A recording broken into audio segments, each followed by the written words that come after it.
If you're a pop culture junkie who loves TV, film, music, comedy, and other really important stuff, then you've come to the right place. Get ready and settle in for Classic Conversations, the best pop culture interviews in the world. That's right, we circled the globe so you don't have to. If you're ready to be the king of the water cooler, then you're ready for Classic Conversations with your host, Jeff Dwoskin. All right, Susan, thank you so much for that amazing introduction. You get the show going each and every week, and this week was no exception. Welcome, everybody, to episode 311 of Classic Conversations. As always, I am your host, Jeff Dwoskin. Great to have you back for what's sure to be one of the most classic episodes of all time. With me today is Marsha Posner Williams, two-time Emmy Award winner, and she's here to tell us stories upon stories from Soap, Benson, Night Court, Hail to the Chief, Amen, and more. You're going to love it, and it's coming up in just a few seconds. And in these few seconds, Mark Myers was here last week, song historian. We dove deep into TV songs from some of your favorite TV classics like Bewitched, Leave It to Beaver, Gilligan's Island, Mary Tyler Moore, and more. Check that out. But first, check out my conversation with Marsha Posner Williams. We're talking Golden Girls, we're talking Soap, and all the controversy. You want the scoop? You came to the right place. Enjoy. All right, everyone, I'm excited to introduce you to my next guest. Two-time Emmy Award winner, three-time Golden Globe Award winner, over 400 episodes of network television to her credit, producer of such classics as Soap, Benson, Night Court, Amen, Hail to the Chief, Drexel's Class, yes, Queen of the Dirty Jokes, coming at us at 120 words per minute. Welcome to the show, Marsha Posner Williams. Thank you so much. Hi. How are you? So happy to be here. I am good for someone my age. Thank you so much. Your age. Oh, it's not fun anymore. Yeah, it's like somebody said my back goes out more than I do these days. So what can I do? I'm with you. I always joke, if I drop a pen, I'm buying a new pen. Exactly. I said my last hope for a smoking hot body is cremation. So, it's all... Oh, man. All right. So you've been a part of some amazingly classic pieces of television. When I was rattling off shows, I forgot to say the Golden Girls. Before you were working with Susan Harris so tightly, I know at the age of 23, before becoming a producer of some of the greatest shows of all time, what drove you from Arizona to Hollywood? A Ford Maverick. Metaphorically, not literally. Yeah, you walked into that one. You just walked into that one. I did. I knew when I was a kid that I wanted to work in that business. Maybe because I watched a lot of television, but even in the 7th grade, one of the best well-known sitcoms at the time was That Girl, starring Marlo Thomas. Little did I know that years later, the first sitcom I ever worked on starred her father, Danny Thomas, and the last sitcom Danny ever starred in before he passed away, I ended up producing. So even in grade school, I knew that was the business I wanted to work in. Going through college, which I didn't go through, but high school, college, I just knew. And then I worked in local television in Phoenix. And in those days, the 60s, if you were a female that wanted a career, it was just assumed you wanted to be a secretary and anything else was out of question. So obviously I didn't want to stay around that attitude. And that's what drove me to LA. That's where it was happening anyway, certainly not Arizona. I read that one of your ins was that you could type 120 words per minute. I thought I was a big shot. One of the things that my dad did when I was in high school, me and my brother, he said, you have to take typing. Typing is going to be one of the most important things ever know or learn. And this is where everyone had computers. Right. I thought I was a big shot. I was like, I could do like 40 some words a minute. I was the guy, like I would do the test and stop. I'd get my A and then stop. Right. My brother could type even faster than me, 120 words. I was like, that's insanely incredible. Wow. Yeah. I actually took a professional test when I was looking for work once, and they clocked me at 122 words a minute on the first go round and 118 the second go round. So needless to say that I had a lot of offers for part-time work. Yeah, if you lowered it to 60, you'd have full-time work. Right? Yeah. Yeah, it was awful. but you do what you got to do. But it got me in the door. That skill is what got me in the door for the first job. So your first job is you're typing up dirty jokes. If you don't stop it, you'll go blind. And Right. Yeah. So I read and typed thousands of jokes in 2 years. Thousands. And you've retained them? Yeah. I built my sense of humor like nobody's business. It's like I tell people, don't test me because you'll lose. So it's like, We need to get you and Jackie the Joke Man, Martling, in a room together. yeah, something like that. Yeah. I can take care of myself just with words. What can I say? All right. So then doing all the dirty jokes and you get recruited to The Practice, Danny Thomas's show. Correct. You also produced a few of his telethons. I did. Danny Thomas, as you know, founded St. Jude Children's Research Hospital, and I was one of the 2 producers for his first 3 telethons with 1 million stars, which was quite fun. What was your role? Are you still secretary at this point with The Practice? Practice, yes. I was hired to be the secretary for the creator of the show, whose name was Steve Gordon. And they said, and I got called one night by the company and they said, we don't know you and you don't know us, but we're getting ready to start the 2nd season of The Practice. And Steve Gordon, the creator's flying in from New York to help pick off the first 4 episodes. And we need someone who can type really fast. And we heard that you could type really fast. So can you start Monday for $200 a week plus overtime? I was so excited. Called my dad. Guess what? I've made it. So my first job was working with Steve Gordon because I could type so fast for 4 weeks. And then he left and they got rid of the secretary to the executive producer and they moved me into that job. So 4 weeks turned into 4 months. And then the show got canceled. And Tony Thomas, who was producing the show, came to me and said, we know you got a layoff notice because the show got canceled, but forget about it. My partner, Paul Witt, and I have formed our own company and you're coming with us. So when Whit Thomas Harris was born, it was Whit Thomas Harris and me. So the lesson here so far is make yourself invaluable and you'll be treated as such. You are so right. Because honestly, when I got hired for 4 weeks, I thought, I don't want to be a secretary, but I'm smart enough to know it. And in college lectures, I tell kids all the time who want to get in this business, the hardest thing to do is get your foot in the door. So do whatever it takes to get your foot in the door on whatever level it is. It doesn't matter. It doesn't last because you either move up or move out or move to the next whatever, but you've got to start somewhere. So when I got that job, I said, what am I going to do to make them remember me in 4 weeks?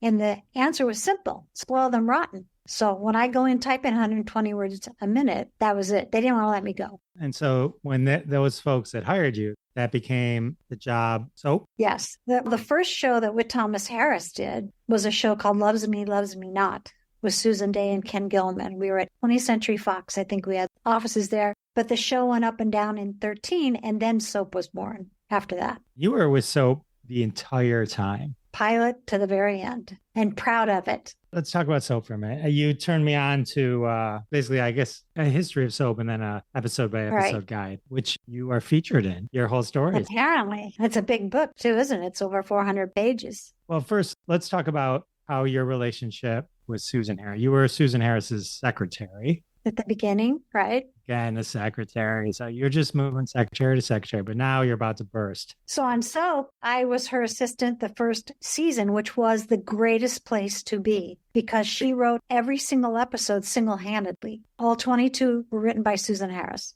And she would handwrite her scenes and then hand me the pages, and I would start banging them out into script form. And if she heard me laughing, she would come into the office and say, which part's funny, which part's funny, So I was the first person to read what she wrote. I mean, it was just fantastic to be in that position. And then the second year, they promoted me to script supervisor. So now I'm on the stage every day, learning about all that. And the weeks that we weren't shooting on stage, we were on hiatus, I would go into post-production.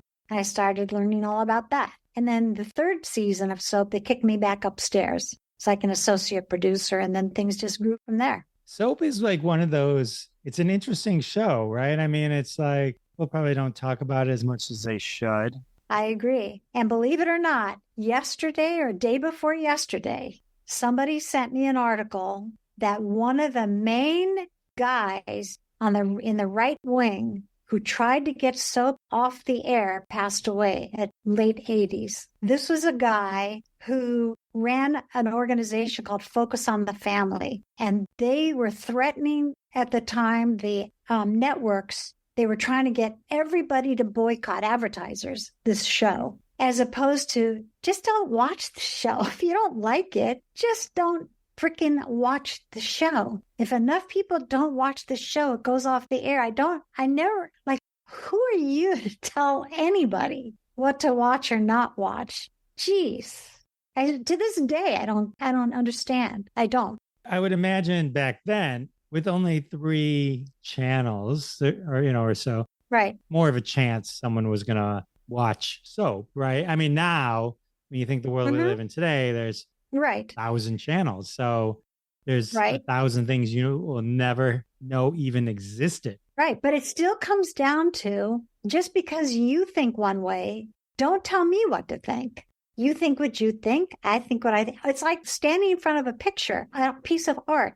So I was in an art institute recently, and they had 2 black pieces of canvas, probably 8 by 10, maybe 11 by 14, hanging on the wall, just painted black. I said, excuse me, what? What is the point of this? Well, some people call that art, and some people like me just laugh at it and go, you seriously? Okay. So you hang a banana on the wall and call it art, right? It's all subjective. You're right. Just don't watch it. I'm a big fan of that. Exactly. That point of view. Interesting thing about it that I learned from the book is most of the controversy was just made up. Well, it's funny you should say that, because before the show ever went on the air, people were complaining about it. And to give you a great little insight story, before the show went on the air, I was working late one night and the phone rang.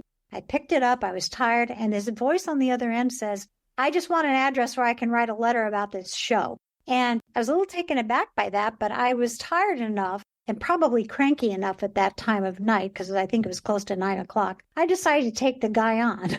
So I said, okay, happy to send you an address, but can I ask, what are you writing about? Have you seen the show? No, I haven't seen the show. Oh, really? Why not? Well, the show isn't on the air yet. I said, okay, so what are you writing about? And he said, well, I read an article about this show and blah, blah, blah, blah. And I said, okay, so what you're telling me is that you want to write a letter based on somebody else's opinion, not yours. Is that what you're telling me? And I talked to this guy for 15 minutes. And at the end, he said, you know what? You're right. I'll wait another week or so before the show is going to be on the air. I'll wait. I'll watch it. I'll make my own opinion. I said, listen, pal, I don't care if you like the show or don't, but don't you think when you express an opinion, it should actually be your opinion, not somebody else's? Marcia for the win. Look at you. Exactly. I mean, come on. Isn't that just common sense? I think a lot of people just follow people blindly and believe whatever they read. It was interesting in the book. Not only was the facts in these Newsweek article not true or made up, apparently the guy claims years later he had no idea the impact the article even had. It makes me ill. It really does. I don't get it. But we prevailed for 4 years, and our audiences that used to come see the show live just loved it, loved it, loved it. We had many. I have a blooper reel on the show that is freaking hilarious. There's some pretty crazy things that happened. No, it was like shooting War and Peace every week. If you remember in those days, shows like All in the Family, let's use that as a good example. How many sets did they have? The kitchen and the living room. Maybe one other set. We used to have between 3 and 5 swing sets a week, which is why we won an Emmy for production design. So we had a series regulars of like 12 people, maybe more, plus guest cast, plus extras. It was like doing War and Peace every week. It was insane. And yet it ran like clockwork because we had a director at the helm who knew his stuff, Jay Sandrich, and the scripts were so good that we didn't have to start all over again, like on some shows I've worked on where they say, usually you write first draft, second draft, final draft, and you shoot it.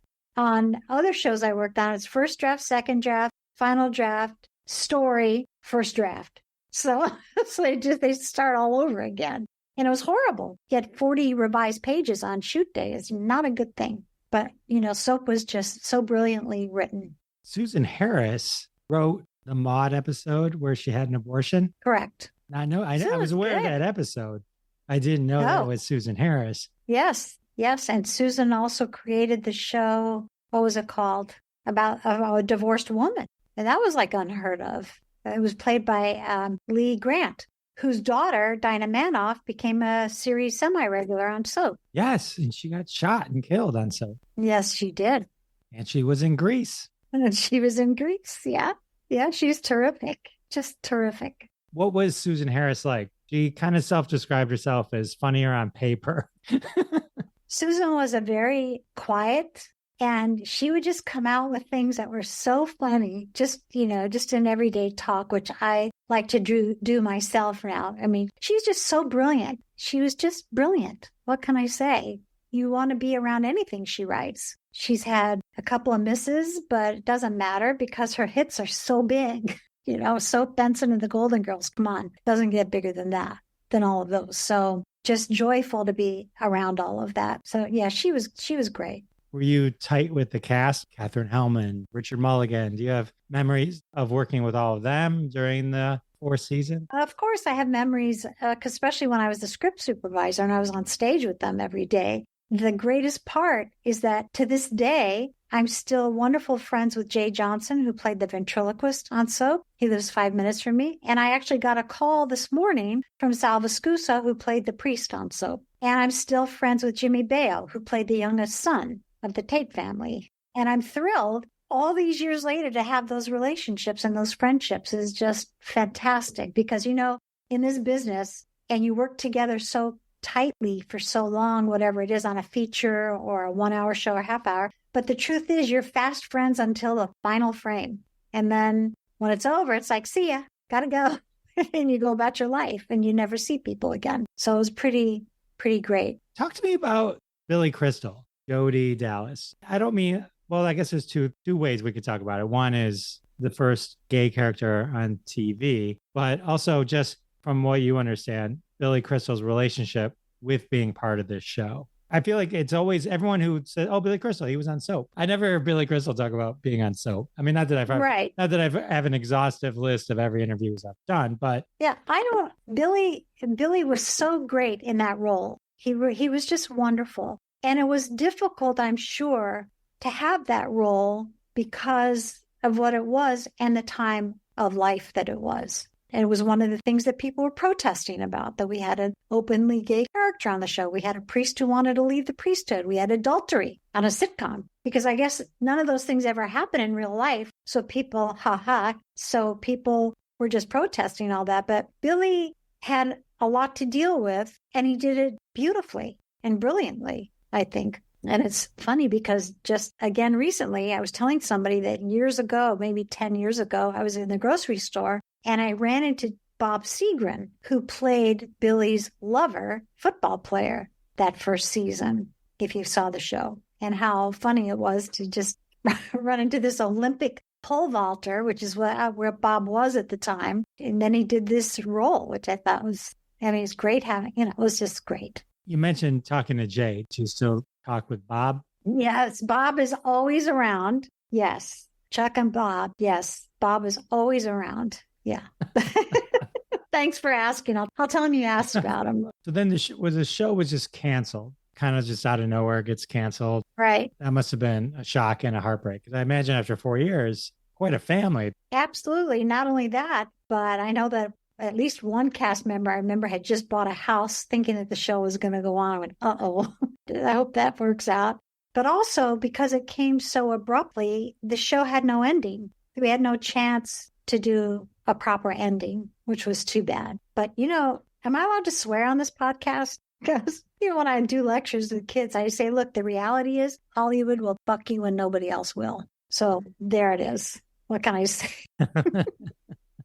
Listen, there are no guarantees in this business. Even if you get hired to do whatever a number of episodes the show is no guarantee that you're going to keep that job or all of those episodes are even going to be produced. That's just the reality of the business. And again, as I tell kids, there's nothing you can do about that.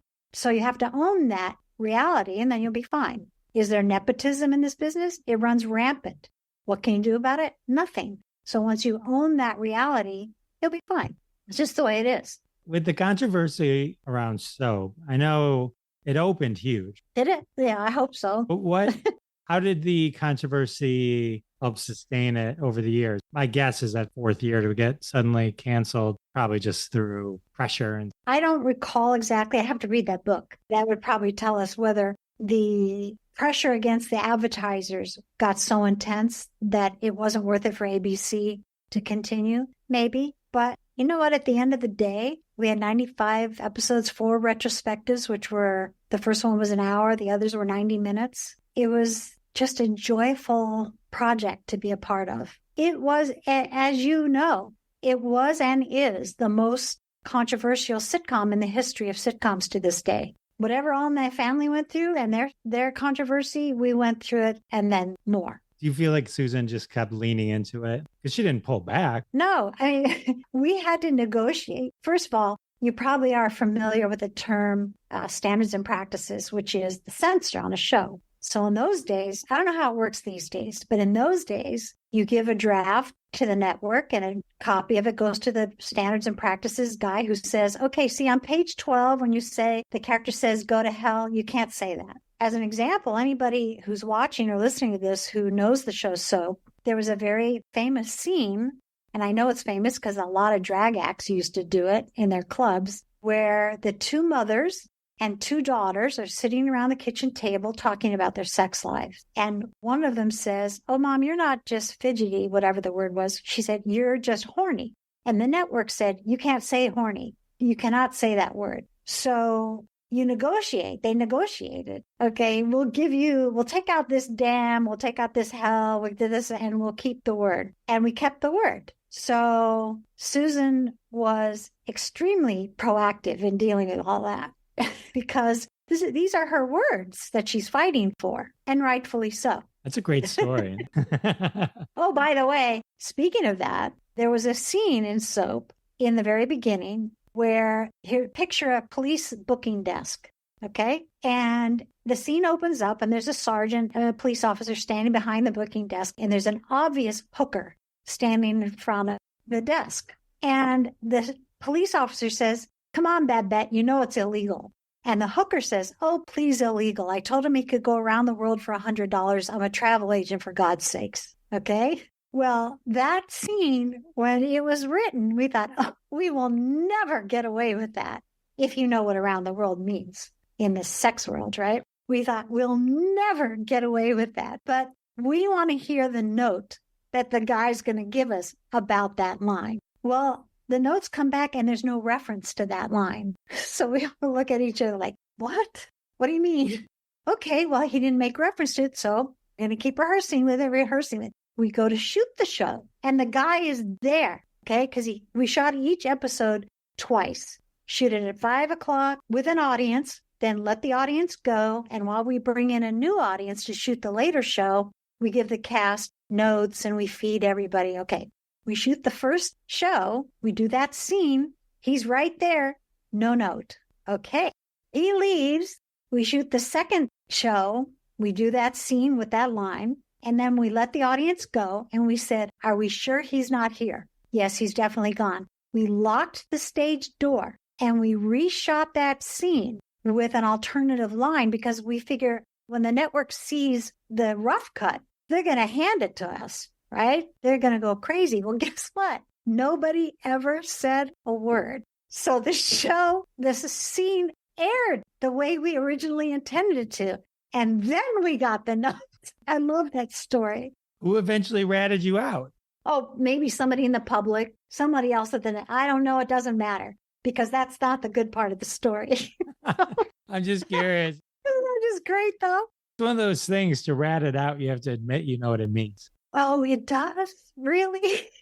Well, I'm just saying, like, yeah, it was one of these people at home, these like do-gooders, and like, you can't say that. How would you know? Yeah. Can I tell you, a do-gooder probably have no idea what that line meant. So it's just somebody else laughing about it, like, oh my God, you got away with it. So it was I love that story. That is a great story. What else do you want to know? Well, let's get back to your story, Marcia. So from here, do you go to Night Court, producer at Night Court? No, Soap turned into Benson. Okay, so you went to Benson. So okay. I did the first 2 seasons of Benson, and then I went to Night Court for a season, and then I came back.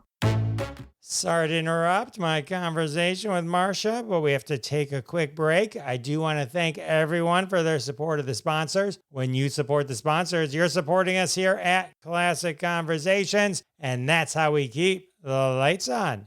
And now back to my conversation with Marsha Posner Williams. We're going to talk Benson. Talk to me about working on Benson. Oh, my God. I have a great story about Benson. So Benson, I loved working on Benson because I loved Robert Guillaume and I loved Didi Khan, and I just loved the cast. It was just great. But can I tell you a funny story? We were in, I think it was whatever year it was, because I did the first, second, and seventh year. I didn't do the other. Anyway, I think it was the second year. My job, because of who the director was, the days that we were on camera, which was 2 days a week, a rehearsal day and then a shoot day, part of my job was to be in the booth, in the control room, just in case the director needed something or went off the rails or whatever. So I loved it. I love being in the booth. We go through this day of rehearsal, and now we're going to have a run through at the end of the day in wardrobe. Okay. So at run throughs, as I'm sure you know, everybody's in the booth. The writers are in the booth, executive producers, and we're all sitting there watching all the monitors, right?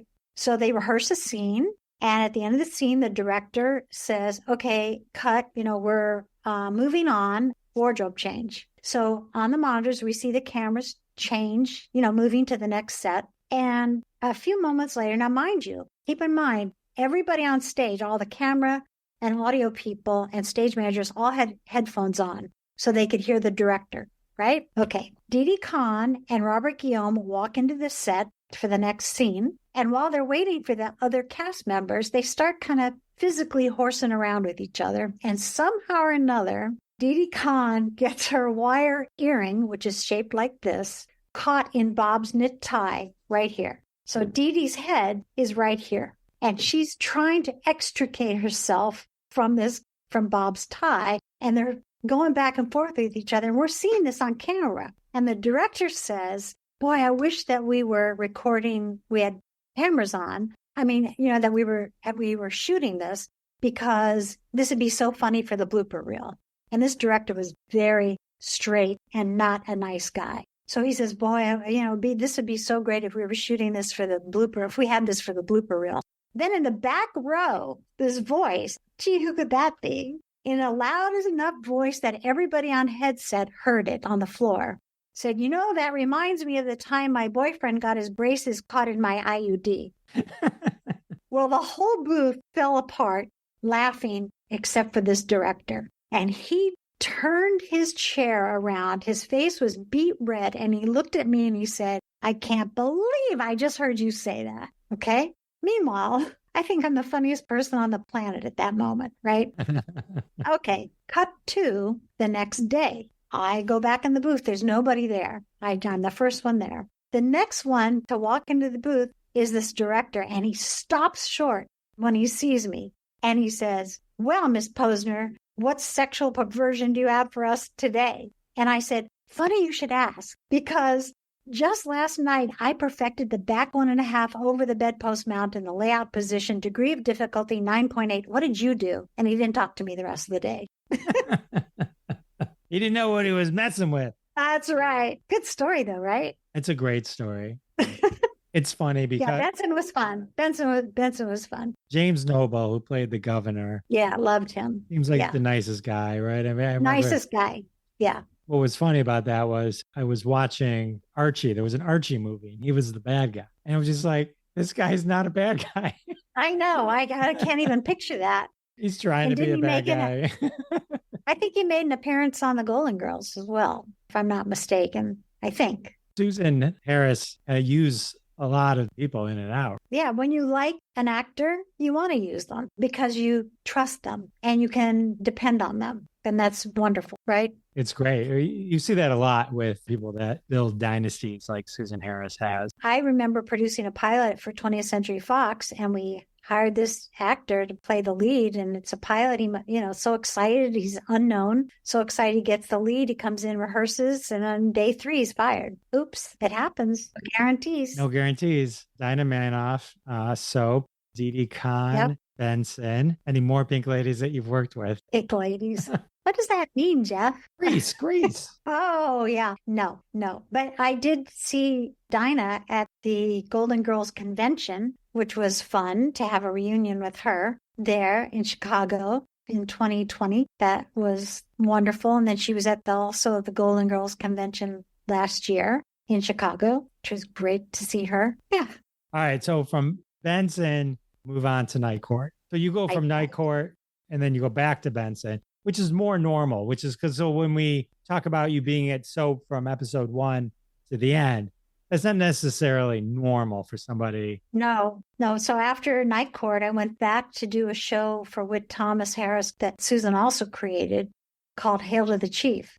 Hail to the Chief was, I guess, extremely controversial as well because ABC advertised this show as the show that would offend everybody.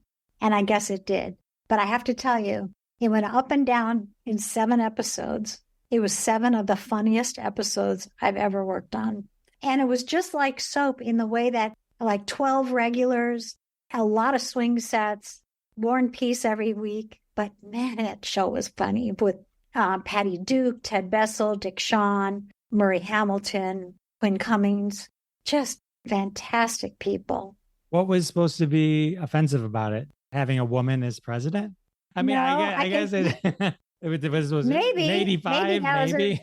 I mean, but well, the president's husband was having an affair on the show, and there were scenes like I can't help it. I have to tell stories. So, was it the first episode or the second episode? We get ready to shoot the show, and the executive in charge of production comes to me and says, "Marcia, you're not going to believe it, but sitting in the front row of the audience are like 8 nuns in full habit. I don't think they know what they're here for. You got to tell them to leave."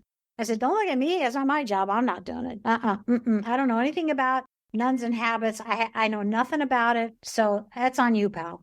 So he went and talked to them and said, "I don't know if you know what this show is, but I want to give you the chance to leave now." And they did. They actually got, well, here's what they missed in the first scene. It opens up in one of the bedrooms in the White House, and there's a big bed with a big throw something on top of it. And obviously there are people moving about underneath the covers. And then all of a sudden, a young girl pops up her head, completely hair disheveled. And then a young Latino man, boy, her age, pops up his head, all disheveled. He says to her, "So, how was it?" And she says, "Well, it was everything I had hoped for. It was everything that I had wanted. It was everything that I had expected, only faster." Okay? So that was the opening scene. That's how you write a 2-minute joke. There, boom. That's hilarious. Yeah, I'm telling you, thank goodness I think I have them all on DVD, those episodes, because they're just priceless. Are they available anywhere? I have no clue, but they are. One is funnier than the next. Who was the guy in Animal House that played the principal? Remember, John? Remember the horse was put on, the horse was in his office and Yeah. Anyway, he was in the show. We played a general. It was just so funny. He was just, what can I say? It was just hilarious. John Vernon, thank you very much. That was him. Thinking of some of these scenes were just hilarious. How long were you at Night Court for? One season. 1 season? Yeah. Like an early season? Second season? Second. That was one of my favorite shows, Night Court. I loved Harry Anderson. In the early days, Selma Diamond. I know. It was like they couldn't, it was like tragic the way bailiffs were passing away. Richard Mall, who was the original bailiff, passed away, I think, within the last 5 years. Yeah, not too long ago. Yeah. It was the tallest show I ever worked on because Harry Anderson, Richard Mall, and John Larroquette were all like 6'3" and above. These guys like, oh, okay. A little astounded that they brought Night Court back after all these years. Like, what? I started to watch it and then I stopped. It wasn't that I didn't like it. It's just, I would rather them just come up with another show. Thank you. That is maybe a courtroom, whatever. Right. You can say inspired by or something like that. But it's like, I love seeing John Larroquette. Don't get me wrong. Mm-hmm. My memories of the show are great. It's a good idea, but it's like. I am totally with you. Like, is that the best you can do? Really? I know the networks are, I believe, on their way out, or I don't know. There's just so much competition now that, like you said, one and done. watch it once and that's it. And then moving on. Too many other choices now. Yeah, you gotta catch someone. Well, that's why people, even people in the business who are, I guess, new, don't understand. On a series, if you come out of the gate the first time you're on the air and you get these enormous ratings, it's meaningless. What is meaningful is week 3. So that's exactly what you're saying is people will love it and keep watching for week 3, or they hate it and nobody watches and you're dead by week 3. I've seen it happen. It's kind of one of those weird things, right? Where it's like, sometimes it does take time to build the world. Absolutely. But it still has to be good enough. I told my wife, she was thinking about watching Game of Thrones, and like, I think Game of Thrones episode 1 is one of the best first episodes of any show I've ever seen. You don't like it, just stop. You're not going to like it. I go, but if you like it, then buckle up. Right. Buckle up. It's so funny you mentioned Drexel's Class because I haven't thought about that since the day it ended. But wow. Dabney Coleman, I always loved as an actor, but I feel like there was never a TV show that I think clicked with Dabney Coleman that I can remember. Buffalo Bill was very critically acclaimed show. But Drexel's Class is just not a Dabney Coleman vehicle. What a character he was, though. How was working with Sherman Hemsley on Amen? Oh, I love Sherman. He was great. The whole cast. I loved working with that cast. I did the 3rd season of Amen. There were just 2 seasons, obviously, and behind me that had already happened. I was the 5th person in the job because the executive producer was someone not to be reckoned with. Yeah, he went through people like water. So it was my turn in the barrel that 3rd season. It was the only time I had to keep a bottle of booze in my desk. That's how bad it was at times. But you do what you got to do. And I lasted 22 episodes with dignity because I knew how to handle the guy. I'm atypical female that way in some respects. And I love the cast. I love my staff. Yeah, well, you don't mess with Marsha. Let's talk about the Golden Girls. So the Golden Girls, this is your 4th Susan Harris show. Is that your last? Was there any other ones, or that was it? I did the pilot of I'm a Big Girl Now, which she was up and down in a season or 2. I don't remember, but I think I did the pilot. That was with Diana Canova. And then there were Whit Thomas shows, but not Whit Thomas Harris shows that I also worked on. It's a Living, Condo, Mama's Boy. Those are all Whit Thomas shows. And then the one Danny Thomas did, One Big Family. I did all those as well, Whit and Thomas. Amazing. Give me some Golden Girls stories that aren't about B. Arthur not liking Betty White. Oh, yeah, that's old news, right? That's old news. We're not. Talk to me about Estelle Getty. So when Estelle first came to the show, she was supposed to just be a guest star. And, there was 5 people originally in the original cast that we shot. Right. A male. Yeah, housekeeper. Right. Yeah, a gay houseboy. But after they shot the pilot, the Jay Sandrich, the director, got together with the executives and said, what do we, he's a nice guy and he didn't do anything wrong. But honestly, the women are so strong. What do we need him for? And I don't normally feel sorry for actors, but I felt sorry for that guy because he didn't do anything wrong. He was fine and missed out on millions of dollars, literally, just in rerun money, So one funny story was that B. Arthur called my house one day to talk to my husband. She said, Wayne, I need you to come over to my house because I got a new car and the cassette player doesn't work in my car. Cassette player, right? Okay, B, I'll be over.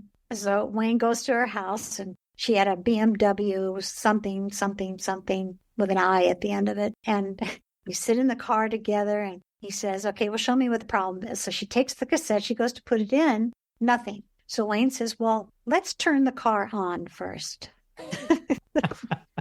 Yeah. And so that was that. And then she just gave him the look, like, okay, you're done. So he left.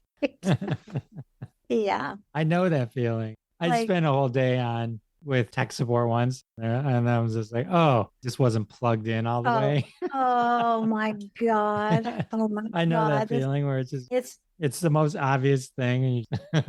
Yeah. It's nice that you admit to that though, really, in public. That's good. I'll go all in and say I ran out of gas at the end of my driveway once. I am human, just like everyone.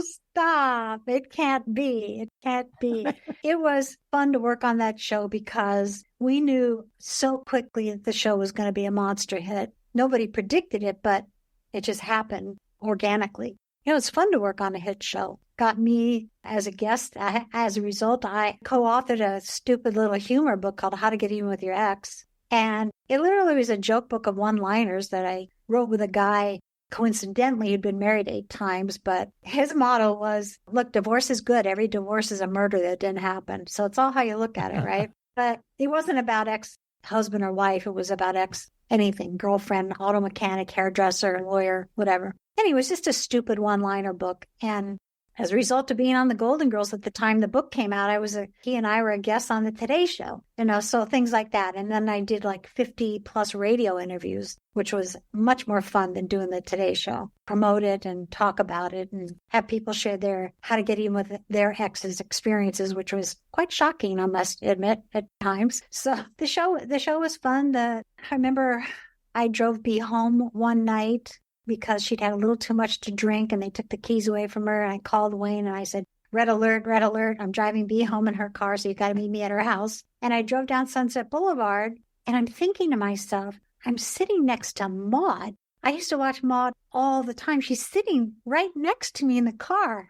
This is like amazing. So even then, which was not the end of my career, certainly I still had another like 10 years to go. But even in those days, I was like gobsmacked by standing on the stage with 300 people in the audience and going, oh my God, I'm a part of this, of making this happen. It thrills me to this day to realize that when those ladies, when that red light went on the camera, they were just the consummate professionals. Estelle was very scared at the beginning because she came from Broadway, which meant you do the same lines every day over and over and over and over and over and over. In the sitcom world, you read it on Monday, 50 pages. You shoot it on Friday, 5 days later, and Monday you read a new 50 pages. She was very, very scared. Okay. But as we know, it turned out okay. And unfortunately, by the time I was there for the first 3 seasons and towards the end, she was not doing well with her lines, meaning she had lines written in that set everywhere. Her lines were written everywhere in that set. And hey, who cares? As somebody once joked, and I just howled when I heard this line, her memory wasn't so good, but her vision was laser sharp. So you could see those lines anywhere. And then by the time I left, we were doing cue cards for her. Okay, so that's what you do. So I'm just glad that the show became as iconic. Do you know that next year is the 40th anniversary of that show? 40 years. Hard to believe. When did that happen? I thought I was like 12 when I did that show. Jeez. I was reading a meme. Is it like if Back to the Future happened today, Marty would go back to 1994? Exactly. Right. What? All right. So you've worked on some, hands down, the most classic shows ever. Yeah. Iconic. Yeah. Iconic shows ever. What are one of your favorite shows that you've worked on, the people that we haven't talked about yet? But like, what's the one that is like, this was so amazing and I just can't believe it just didn't blossom to the amazing thing it should have, because I mean, that just happens. Sure. That happens. My first love will always be soap for so many reasons, always. And I wish it hadn't ended. I wish it had gone at least another season so we could have wrapped things up. I can tell you that there was a show that I did that I'm not going to tell you the name of it, and it was not a Whit Thomas Harris show. The pilot script was so funny that Fox, that was only 2 years old at the time, that's how long ago I'm talking, Fox said, forget shooting a pilot, you're on the air for 13. That's how funny this pilot script was. Okay, I get a call that the executive producer wants me to produce the show. Good, I'm excited because I love this guy and I know the script was just off the charts great. So we start casting the pilot for this lead. And the lead, I will tell you, should have been at least 50 years old or more, even 60 for what the role was. And we start reading people. We're reading so many people. And the network calls us and says, no, you have to cast so-and-so in the role, who was a comedian in his 20s. We said, no. This is completely wrong. And we kept casting. We read 300 people for this part. We could have cast George Segal, Jerry Orbach, from Law and Order. Great actors of that age. we had in our sites. And the network said, no, you've got to use this guy. Why? Because, well, we have him under contract, and if we don't put him on a show by September, we have to pay him for doing nothing. That's the mindset of these people. So what happened? Within 4 episodes, each episode being as funny as the first, we knew we were dead. Because even though he was a wonderful person to work with, a joy to work with, he was so wrong for the show that we were dead in the water. I always felt terrible about that, but that's why I don't like working with the networks or the studios, because they make decisions like that. That story sort of does shine on the fact that when magic does happen and when all the pieces do come together, how magical that is, that how important casting is with the script, with everything. And it's not easy. It's not easy. I can't tell you how many times I've seen people hired and then fired, hired then fired. As actors, whether it's a lead role, a guest star role, it's terrible. But understand this, when you audition somebody, and I'm going back to the days when you were auditioning in person, or even forget this tape stuff, but you're in a conference room or you're in an office and somebody comes in to read for you, you are never going to see them in that atmosphere again till they get on stage if you hire them. It could be completely different for them when they walk onto a 14,000 square foot stage with 4 cameras in their face, and things can happen. And I've seen, I saw it happen over and over and over again. They couldn't handle it. And all of a sudden that performance you saw in that closed area of a conference room or an office never came through again. Unfortunate, but oh well. Next, as I said when I was single, next. So many great stories. Oh, tip of the iceberg. I'll have to have you back because I appreciate you spending all this time with me. Oh, I love it. I love talking about these shows. Do you have a website? Where do you hang out online? No, I mean, I'm on Facebook, but I rarely post anything. But I mostly troll for old boyfriends, but I keep up with some people just to see what they're doing. But I don't. All right. Well, I guess everyone can use this podcast as yes, exactly. This is how you know everything. I so appreciate you reaching out. I really do, because it's been joyful for me. Seriously. All right. How amazing was Marsha Posner Williams? I know, so many great stories. Can't believe it just flew by. The interview's over. It can only mean one thing. I know the episode is over. I can't believe it went by so fast. Another huge thank you to Marsha Posner Williams for hanging out with us, sharing all those great stories. And a huge thank you to all of you for coming back week after week. It means the world to me, and I'll see you next time. Thanks so much for listening to this episode of Classic Conversations. If you like what you heard, don't be shy and give us a follow on your favorite podcast app. Also, why not go ahead and tell all your friends about the show? You strike us as the kind of person that people listen to.